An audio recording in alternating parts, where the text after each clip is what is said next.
This past Wednesday's game gave us more questions than answers. Namely, why are the Mariners trying to execute on a plan that requires you winning by inches? Welcome to the Dom Skeen channel, your one-stop shop for the Mariners storylines on Seattle's minds.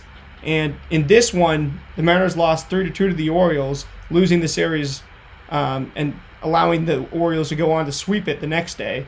Emerson Hancock faced off against Cade, Povich, but the expected stats were absolutely alarming. And being at this game, it did not feel like one that we had a big chance to win. Rowdy Tellez flies out at the very end of the game. The fans think, oh, it was so close, right? Maybe 6 feet away is what I heard in the stadium. This was a homer in 0 out of 30 parks. It was to the power alley, but just 371 feet. 5 of 10 expected batting average there. That's one of our only good expected batting average hits of the night. Because a 150 expected batting average from us, I don't think I've seen that low this entire year, at least at the end of one of our games. I know it was really bad earlier in the year, but this, especially with the hot weather and stuff, I know it was a Wednesday night game, but still extremely poor expected batting average.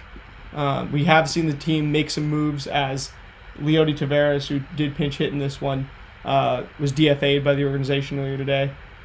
We'll talk about in yesterday's games video. But in this one, losing another one-run game, it's tough to talk about a lot of one-run game losses. But you look at the expected stats being so bad.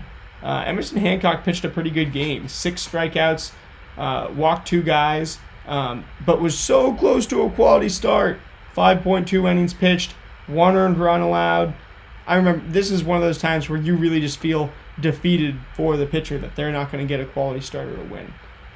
Only throws 89 pitches to get through a bunch of work. Cade Povich, though, on the other hand, does a solid job keeping the Mariners at bay.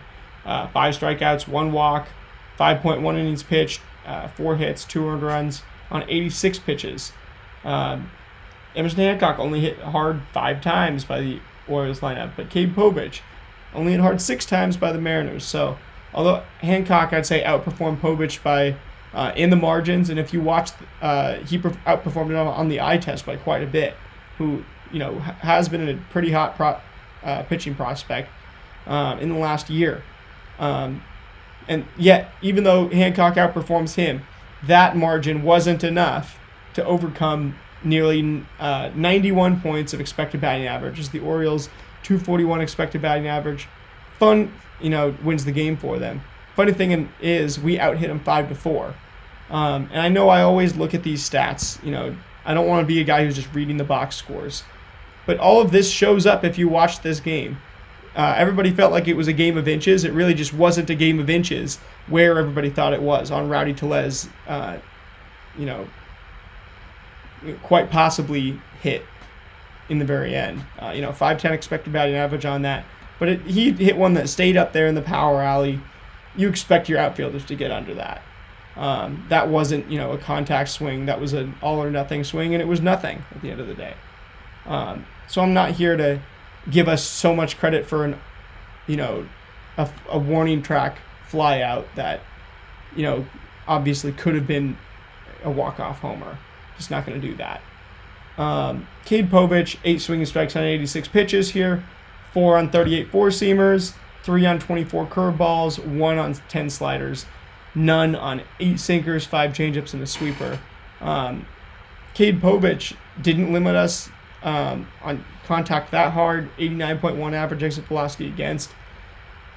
But when you look at Cade Povich, we just basically were hitting the ball into the ground all day. We were hitting the ball into the ground all day. We had a really bad game offensively. Mitch Garver kept putting the ball on the ground in particular. Thank God he walked at the end and set up what could have been with Rowdy Tellez, but still. This was just a rough performance offensively. Then at the bottom of the order, you got Ben Williamson, who didn't get a hit, did provide a run. This is a guy who's going to be scrappy and who's still good pretty much every day at the bottom of the order, just because of how scrappy he is. Even when he can't hit, he's going to produce, and he's going to stand in there in the batter's box and make it tough. Cole Young, you just weren't getting anything out of him this past week, really, up until he finally turned it on over the weekend. But that's really going to do it for this one. You have Hancock giving up 1 run, then Spire comes in, gives up 1 run, and Vargas comes in, gives up 1 run, and the Orioles managed to just piece together a 3-2 win here. Obviously, they're a little bit of a hot team. This was their, I think, 5th straight win in a row, and they got a new manager. They really needed to turn it around, in a much worse way than we did.